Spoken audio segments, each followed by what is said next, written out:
Broadway, New York, the home of entertainment, the appropriate location for one of the decade's most awaited movies, Superman 2.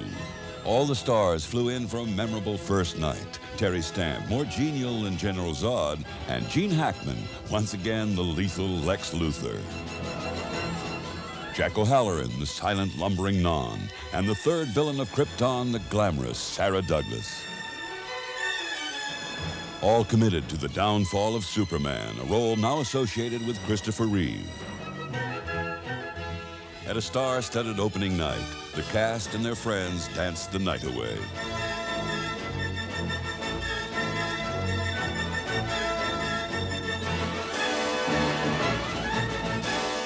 Henry Kissinger, Princess Caroline of Monaco, and Sergeant Shriver were just a few of the fans to come along.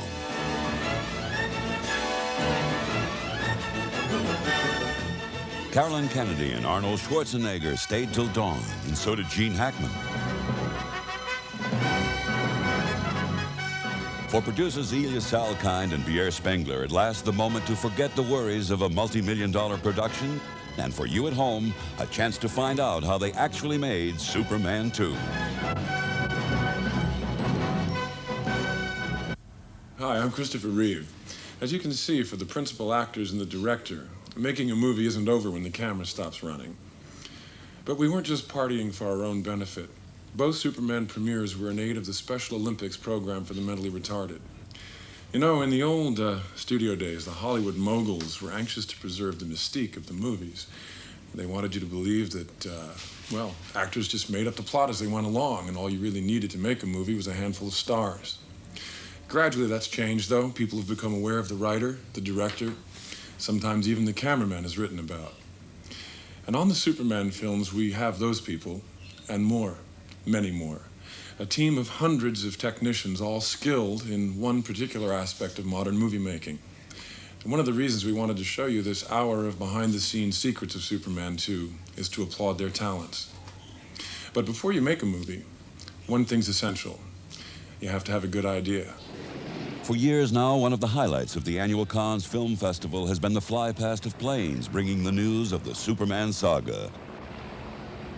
The initial idea of making the American hero into a major motion picture was that of Elia Salkind. He persuaded his father Alexander to back it, which was easier said than done. Well, the first endeavor is to put the package together. I mean, to find the story, find the right actors for the story, the right director, put all that together. Secondly, you have to find also the finance to make it happen, which is less amusing, but very necessary. What have we done to top part one? I think that what we've done is to unify the style of the picture a bit more. Part one, we had the obligation to tell the backstory, all the history, to take you all the way to Canada and growing up and all that kind of stuff, which was fine. It was lovely. But now we've done the exposition, and I think people will enjoy seeing that we start off with action from the first frame. You know, it's just boom.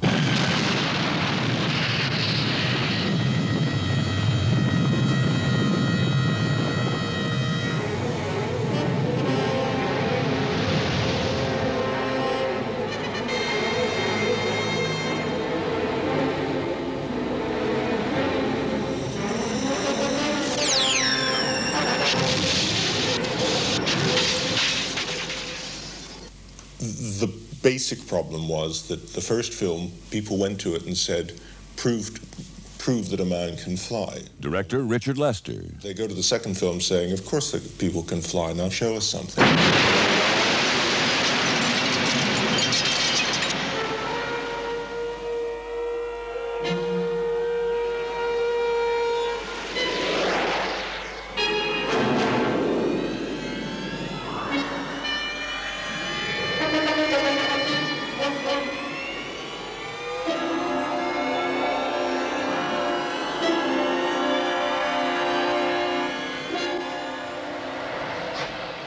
The villains of Krypton, now free from the Phantom Zone, embark on a life of ruthless crime.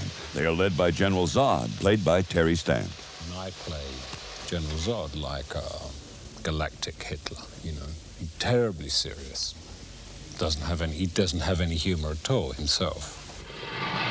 Zod's accomplices are the bear-like Non, played by Jack O'Halloran, and the cold-hearted Ursa.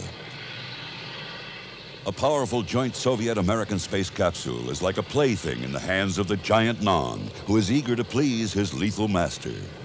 Non worships Zod. Worships, I mean, anything, yes, anything. Just beat me, but look at me, you know. And the same with Ursa, and that's what, I mean, Zod gets off on that. He doesn't want argument and disagreement. He wants unconditional admiration. That's what Zod's into.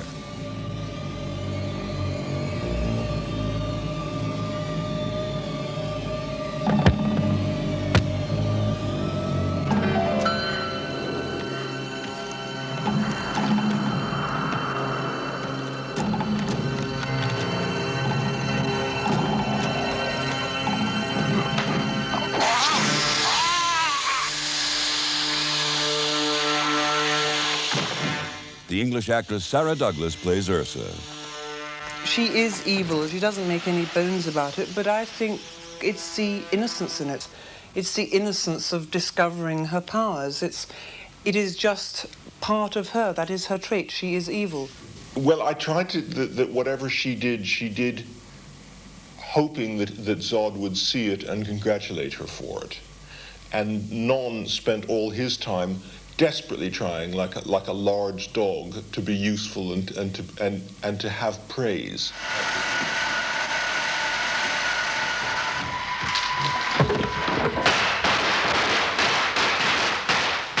It takes little time for the Terrible Three to penetrate the heart of the free world, the White House.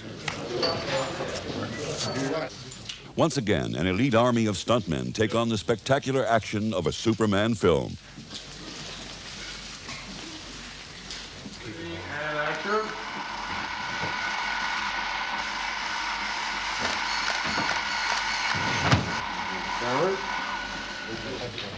On screen, it will take Non a couple of seconds to throw a man through a wall. On the studio floor, it's a subtle piece of choreography that takes hours. Even in the world of make-believe, limbs can easily be broken unless the move is carried out with exact timing and the stunt completed with an accuracy that can be measured in millimeters.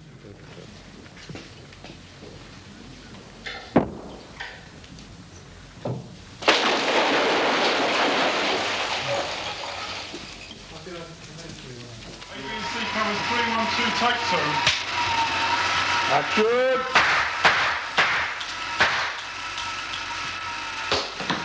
One, go!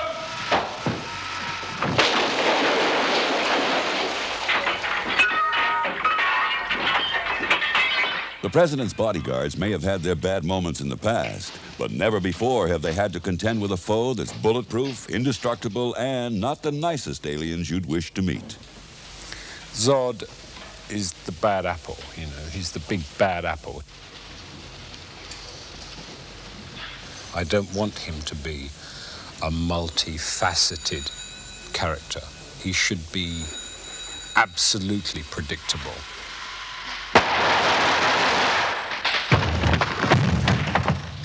Non has an irritating habit of never bothering to use the doorknob. Perhaps they don't have them on Krypton.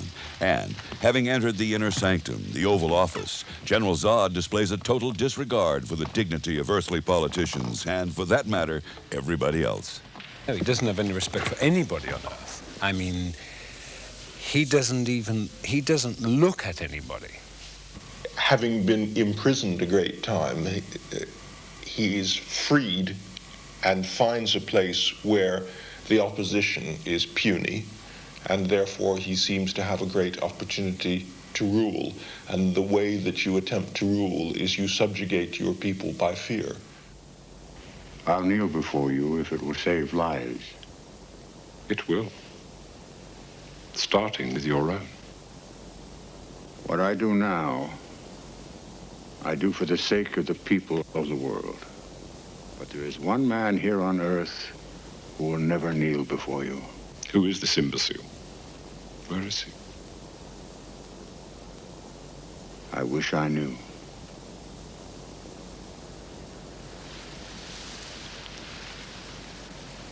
The particularly, see, people don't hang around that long. Even if people get murdered in the subways, you know, they do a thing like... The one man who will never kneel is in his earthly disguise of Clark Kent. Christopher Reeve has been on the Superman set for 3 years now. It's become a way of life. Ready? Take one. Speed camera. And Margot Kidder is back as the scoop-hungry reporter Lois Lane. Ready? Director Lester closely involves Reeve and Miss Kidder in plotting the action. When it comes to characterization, Christopher Reeve surprisingly finds the role of Clark Kent a more intriguing challenge than Superman.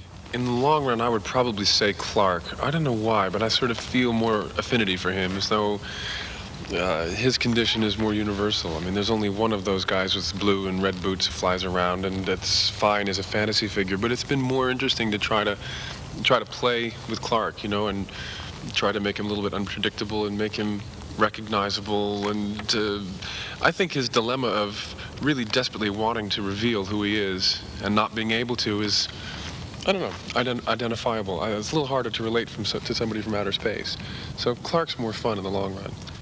Background action!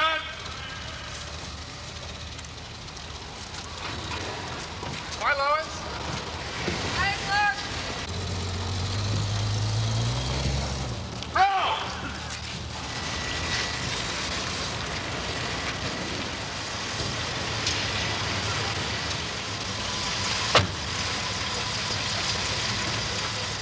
You ever heard of crosswalks? Yeah, but you know,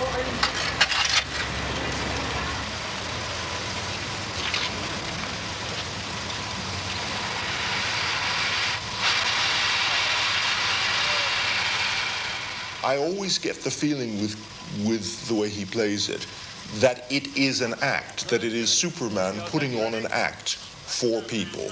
There was always a knowing quality that he is behaving. He is Superman, a man under control, who is playing partially the part of a buffoon. I really did it to it, didn't I? That was a hell of a shot. Does it bother you at all that we played it sort of more over here? No. You can get around that, okay. I couldn't tell. And also, what about the speed the guy was going at? It seemed to be no more than about sort of 15 miles an hour. Can you do that much damage in 15 miles an hour? When you hit a brick wall, yes. Okay. I think if you do it any less, it won't So be you won't funny. see the fact that I was actually doing that, right? No, sir. Okay. That's good. Less than that, it isn't funny. No, But that's funny for me. So it's a little, what we do is you cut to the private anguish of the cab driver. That's right. He comes out and goes... It's one of those, and everybody else, typical New Yorkers, like, eh. Yeah, You know. yeah, I'd say like that. Most New York cabs look like that when you get in. check. A Superman film requires more draftsmen than it takes to plan a small town. The attention to detail is incredibly meticulous. The process of creating a widescreen epic requires a blend of many ideas. Once the writers, David and Leslie Newman, have written a scene in the script, it is then the job of director Lester to see how he can make it visual. Long before the camera turns over or indeed any sets are built, their joint visions are mapped out in literally hundreds of thousands of drawings. For instance, the art department made more drawings of the Eiffel Tower for a 4-minute scene than Alexander Gustav Eiffel did in 1886 when he built it.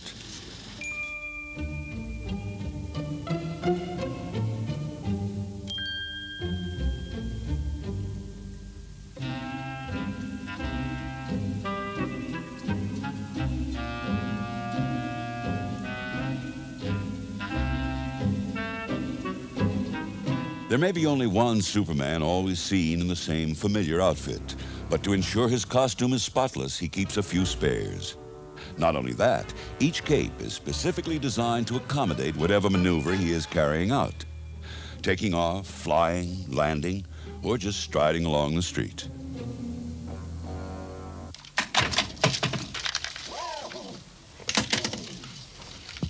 Everything is on a super scale in this film.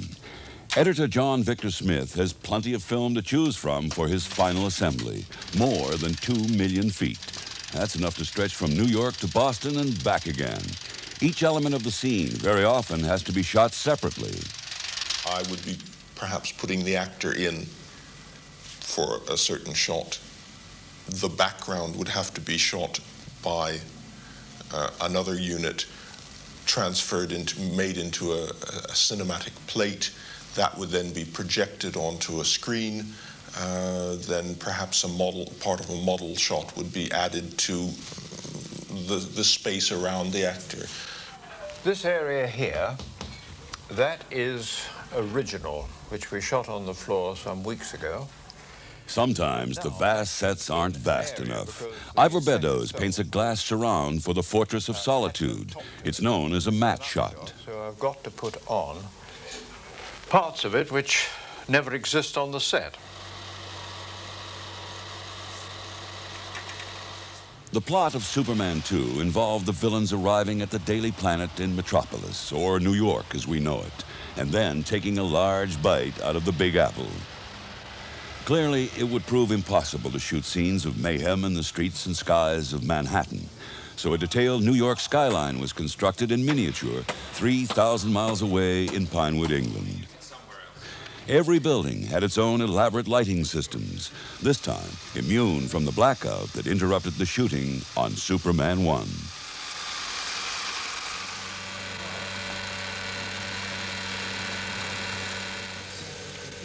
The modern moviegoer is now more than ever on the lookout for crafty model shots, so the ingenuity of the filmmaker is stretched as never before.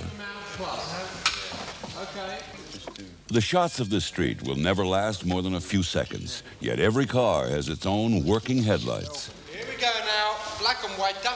So not moving, Peter, just lights on. All right, on. It would be a perfect but expensive Christmas present for a lucky child.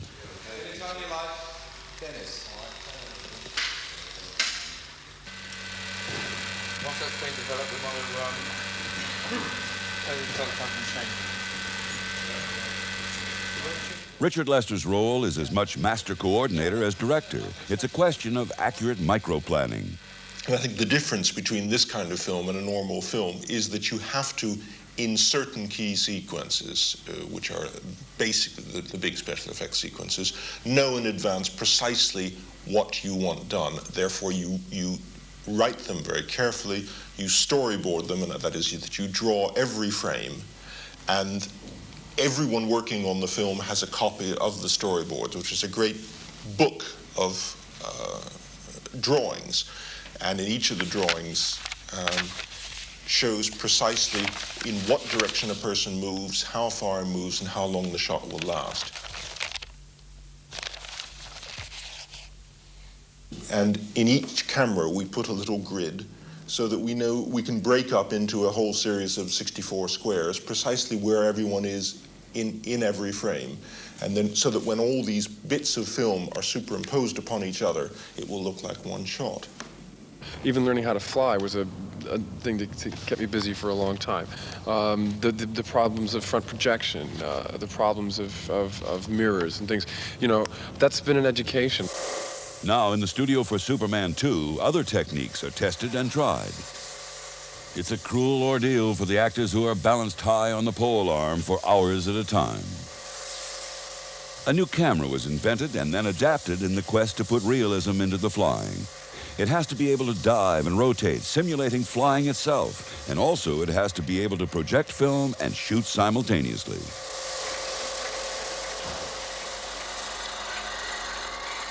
Monitoring the shots on video, the flying unit tries to ensure that both the projected background and the actors move in a coordinated manner, so the result looks as authentic as if they were speeding through the skies.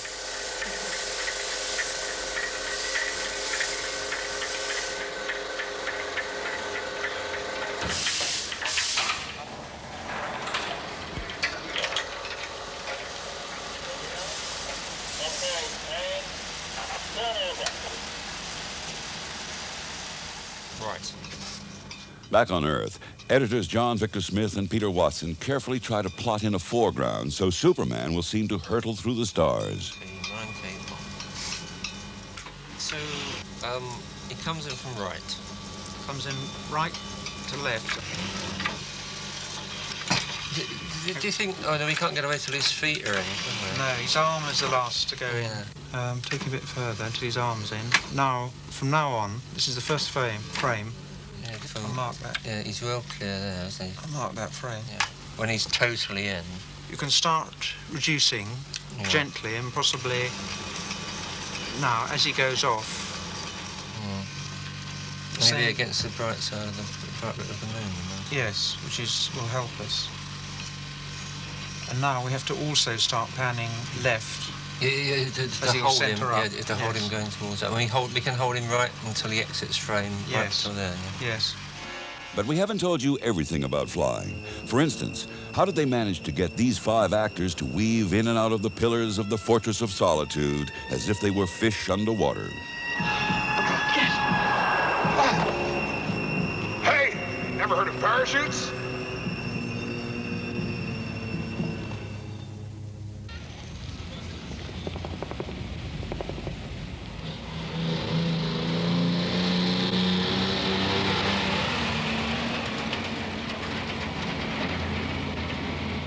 The writers of Superman 2 needed to pit the Man of Steel against the most powerful natural elements that the Earth could provide.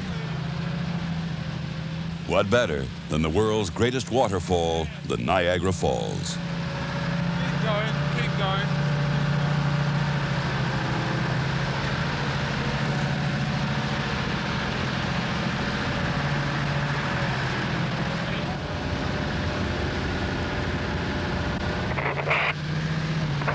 I would like to take off the cage as far as the possibility allows. You want to go up higher? As much as possible to get up for the brilliance. We want to have a shot where the cage is turned almost straight up and down to the falls, where the falls is on the right-hand side. But before Superman could swoop through the cascading torrent, the film crew had to perform some spectacular work as well. It was essential to anchor a camera and its operators high in the sky, 500 feet above the potentially lethal Niagara waters. The camera crew needed cool heads. One false step, and you're somewhere under the rainbow. Did you get that? Turn the clock, the cage anti-clock. Come in again. If you do have the misfortune to fall, there's only one man on Earth who can save you.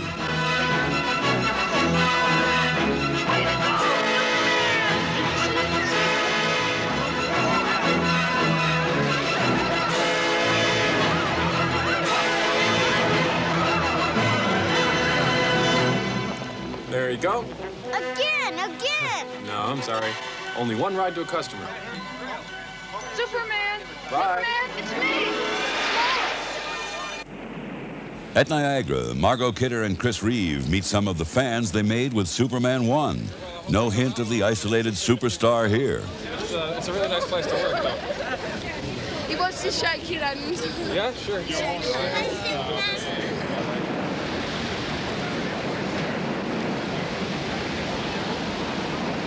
Talking to me. Sure. I didn't know.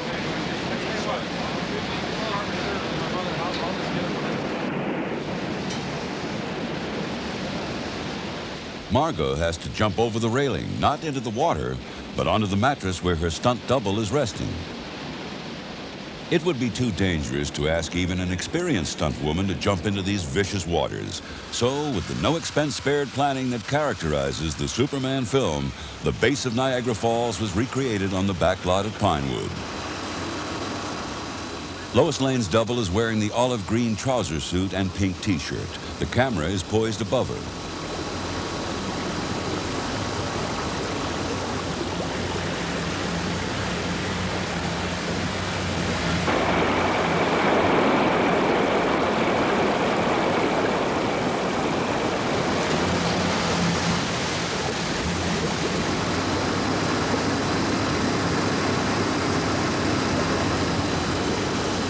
Even in these waters, it's a tough fall, but she hits the target dead on. Now let's see that jump cut into the final film. Don't blink. You think I'm Superman? Boy, you certainly have some imagination, Lois. For a minute there, you almost had me convinced. For a minute. Bye-bye, baby. Oh,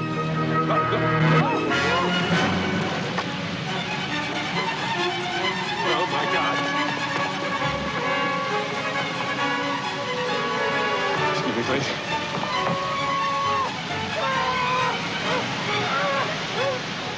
But Margot Kidder still had to endure some close-ups herself.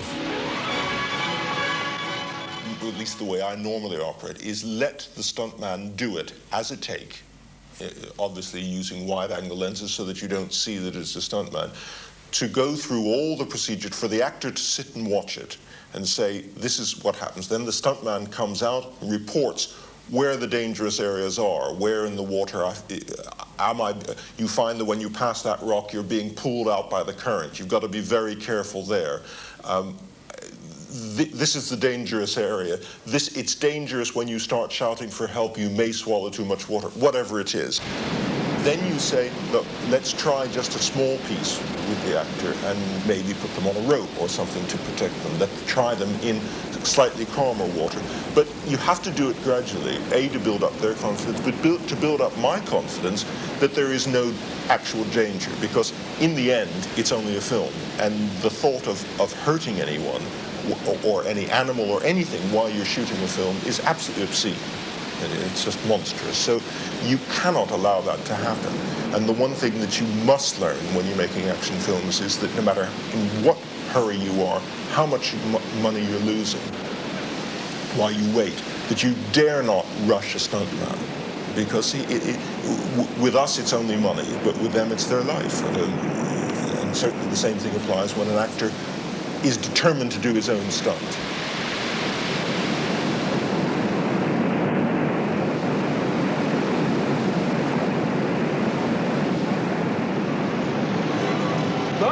You all right? It wasn't only the actors who took some risks on Superman 2. The producers took a big gamble in having Superman actually fall in love. Superman now, having been prepared really for everything in life, everything he'd have to face on Earth, he's now finding out about his heart. He's now finding out about what love is doing to change him, and that's another part of the movie I think is very important. So what do you think? You like it? Like it? It's incredible. I mean, not that it couldn't use a woman's touch, you know, especially around dinner time. Dinner? Oh, I'm sorry. See, I don't usually do too much about... Listen, tonight, sky's the limit. Anything you want. It was a risk if, in fact, it had been, as it was originally written, that it was Superman with all his faculties and powers in bed with a human being. I think that is an amusing risk, but certainly a risk. Here, cheers. Cheers. For the first time in my life, everything's clear.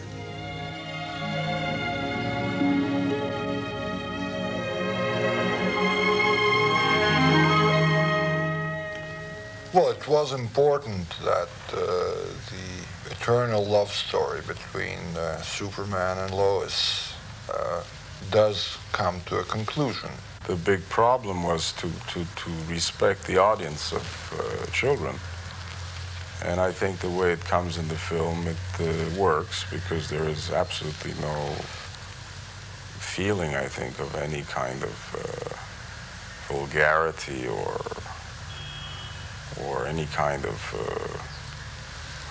there's so many words I could use here, but anything unpleasant for children. Mark McClure is photographer Jimmy Olsen, not quite a child, but the youngest member of Perry White's staff. And Perry himself is once again portrayed by the former child star Jackie Cooper. So from the beginning it goes now. Now, right. I can't understand it. Where is he? I mean, he shows up every time a cat gets stuck in a tree. I tried to write a series or reshape the existing screenplay so that there was always every other scene or every third scene so little special effects within that sequence that the actors could perform in a naturalistic manner. Oh, sorry, you weren't here. Could you see See Daily Planet sign? Up top there, there's a little sign, cross. Oh. I'll go find it. Excuse me. Yeah. And I shot them in a normal, relaxed manner with no marks on the floor and freedom to change lines and perform in a way where they were not restricted in any way by camera movements or positions or grids within the cameras. That's too long. Yeah, it is too long. And I think you need a very steady move across so that he can watch it. Richard. Yes, sir. Suppose I finish the game plan speech. Watch. Let's start from the beginning. Right. And then notice it. Ready? David? Yeah. Turn.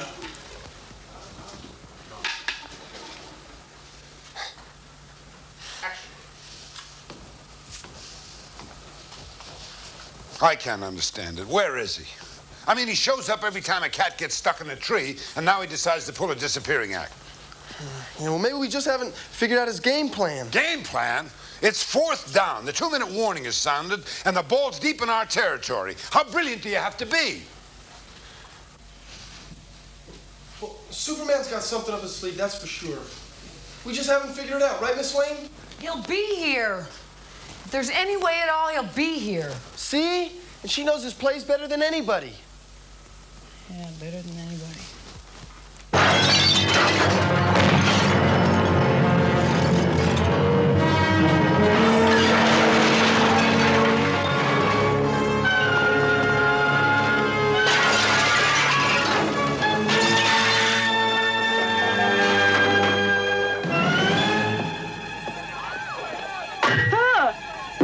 Quick, take a picture. Gene Hackman is once again Lex Luthor. With all this accumulated knowledge, when will these dummies learn to use a doorknob?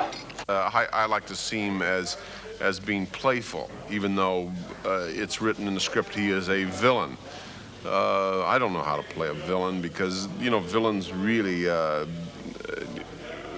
for my experience as an actor, is that you can only play what's in you, finally. If you play beyond that, then it becomes false or becomes like a comic book character. I can only, you know, if he's villainous, it's what he says from the script. It isn't that I'm going to sneer and people are going to hiss at me. You should see the White House. They've been cleaning for months.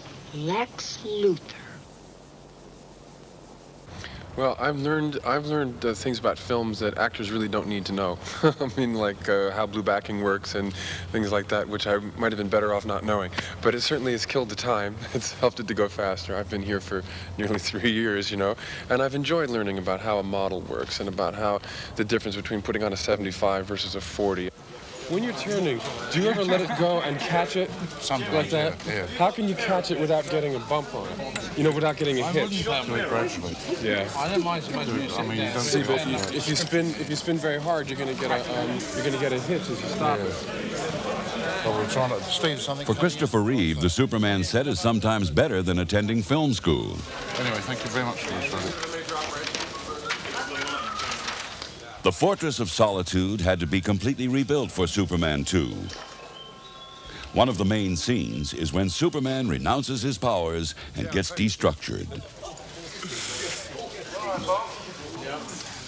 Right. Any last words before you get destructured? Right, don't go out on stage, Talk to my please, boys. agent. Contrary to all rumours, we will be turning sound on this one. I'd like to hear the rehearsal. That would definitely do it.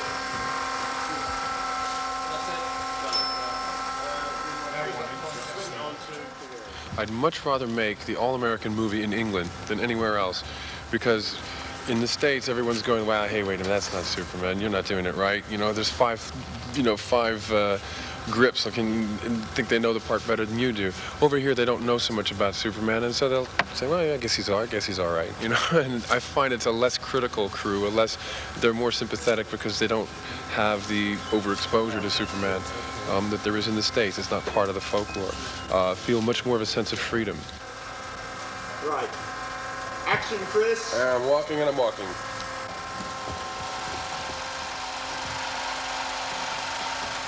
Door.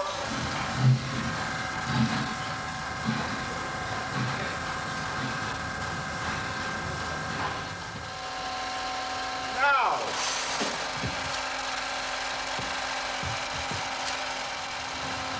Move your head around, Chris.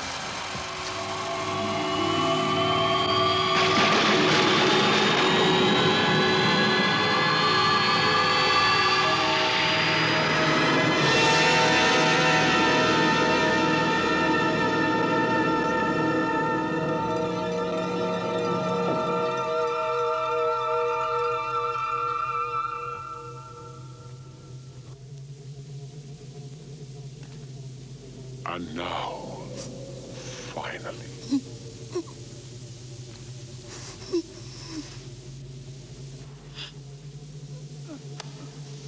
take my hand and swear eternal loyalty to Zod.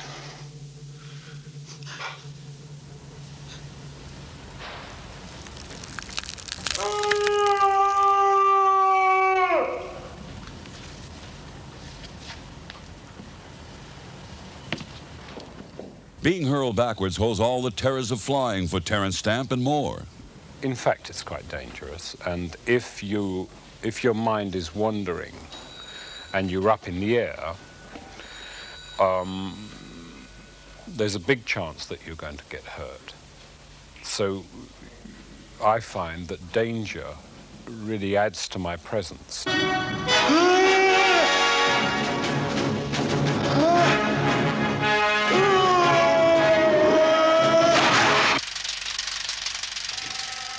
Some of the footage was shot more than 2 years previously and is cleverly blended in with the new material.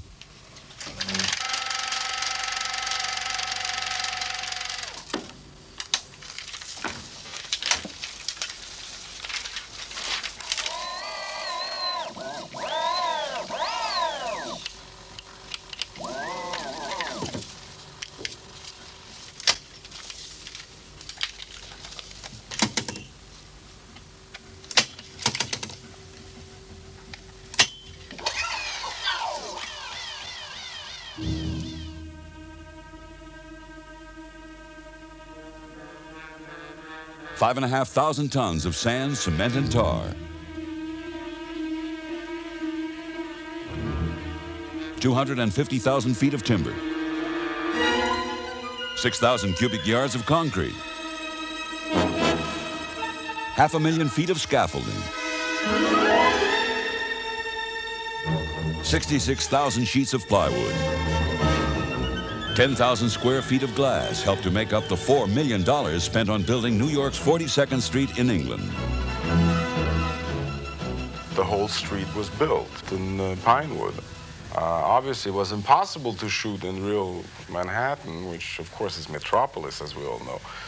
But you can't have people throwing buses at each other in the middle of the street where pedestrians are. I mean, it's impossible. So we had to build it.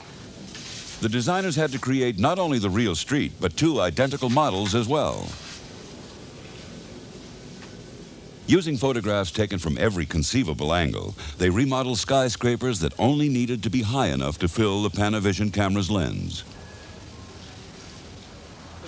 The whole operation took 160 craftsmen 16 weeks. At the end of the street, they managed to save some money by painting a backdrop. This white line will never be seen in the film, but the artist just wanted to make it look perfect. The 30 lampposts had to be real. Oh, I can see you.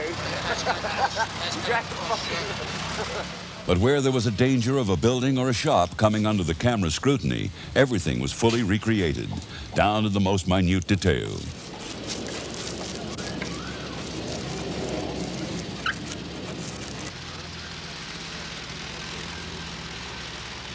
Just like the main street in countless westerns, this was to be the location of the major showdown between the good guy and the bad guys. But unlike countless westerns, here they're going to use more than bullets. Here, take the end of this.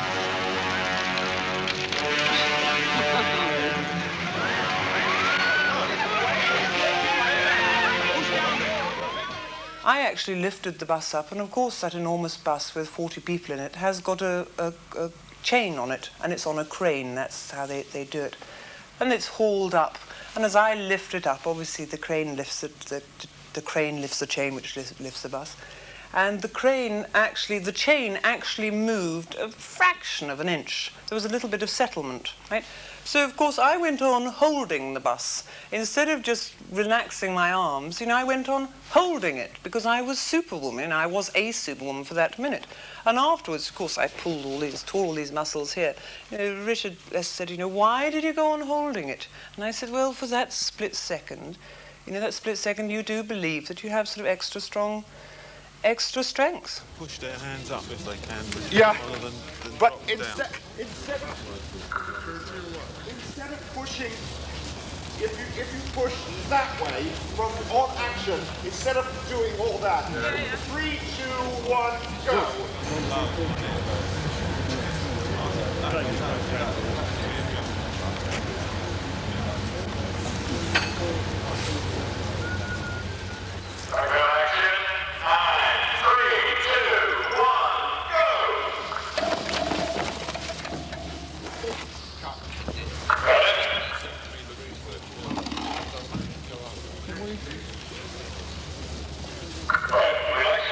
Sarah, take an inch to your right. Bit more. There. Down a bit with your hand, Sarah. There. Good. And 3, 2, 1, go!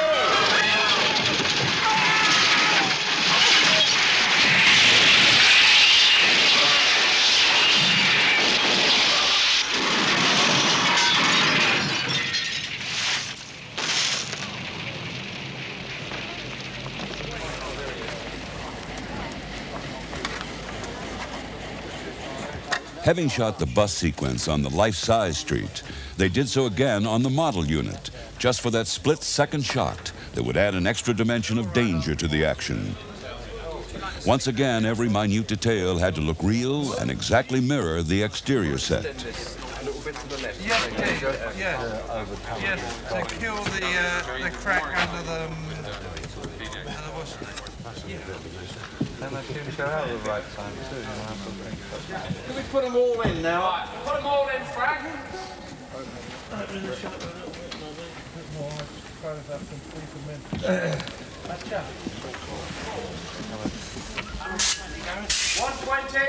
Turn over.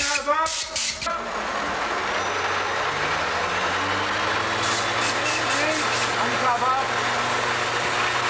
again. Action! Cover! Cut! He stopped it that time. Oh, it's terrific. This little guy's going to take over for me in part 3. I'm not coming in. He's doing the whole thing. He's cute.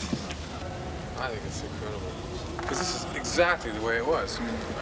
Absolutely exactly, right down to the letter. Even the window dressing in there. Yeah, I mean, probably somebody's doll's house, I'm sure. Yeah, that place is great. When we had on the back lot, we all went in there trying to buy steak sandwiches and stuff.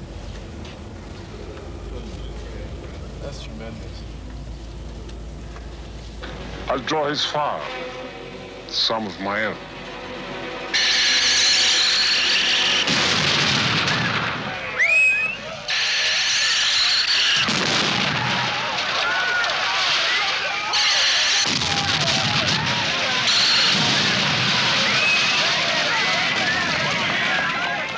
The explosions look real, and that's because they are real. Colin Chilvers and his special effects team have filled the cars with an explosive chemical called naphthalene, preparing each car for the exact way it will blow up. These cars have been prepared with the doors to go off, the bonnets and the trunk to come up, and big balls of flame. Because we've got lots of people around, we can't make it dangerous, and we've got to make sure there's no bits that fly or anyone gets hurt.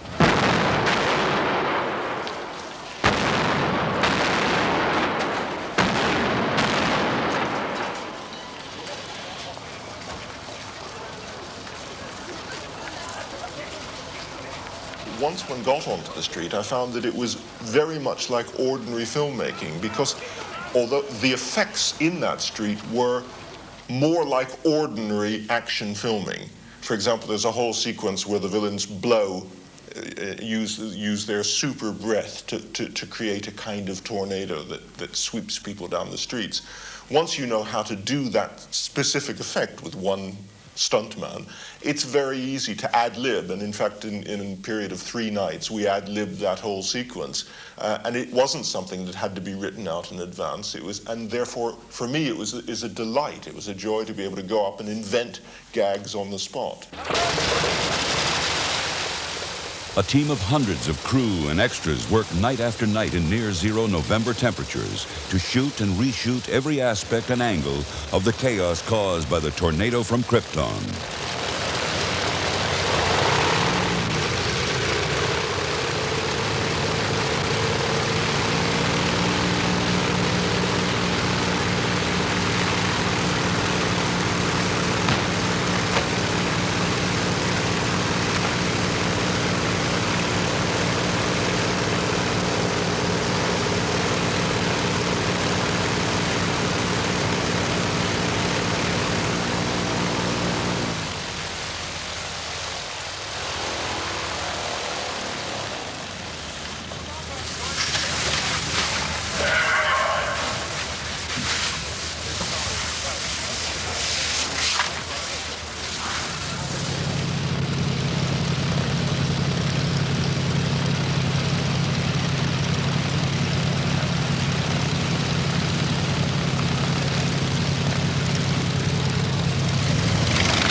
The end product wasn't just a stunning piece of cinema magic. It was an example of the dedication of everyone from stars and director down to tea ladies and carpenters that has put the Superman films in a class of their own.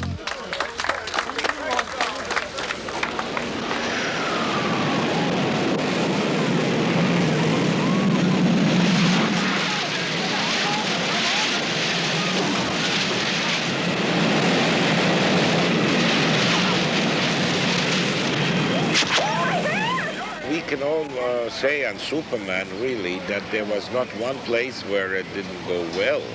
It goes someplace better, someplace much better, but it's always done very well all over, wherever it went. I think I don't know if he exists. I think he should exist.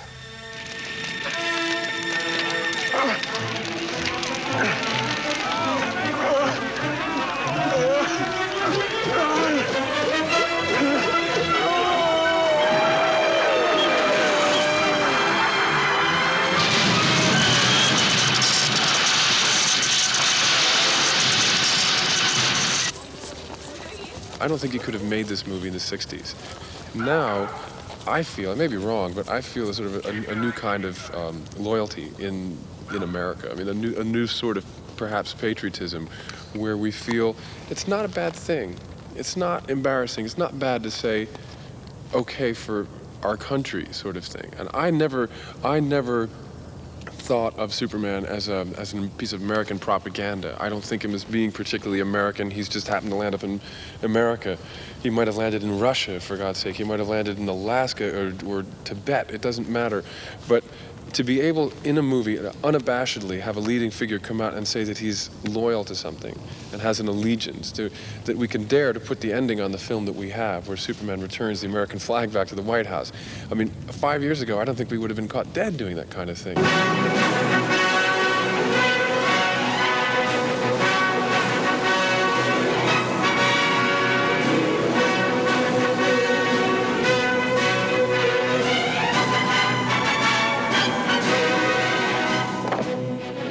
afternoon, Mr. President. Sorry I've been away so long. I won't let you down again.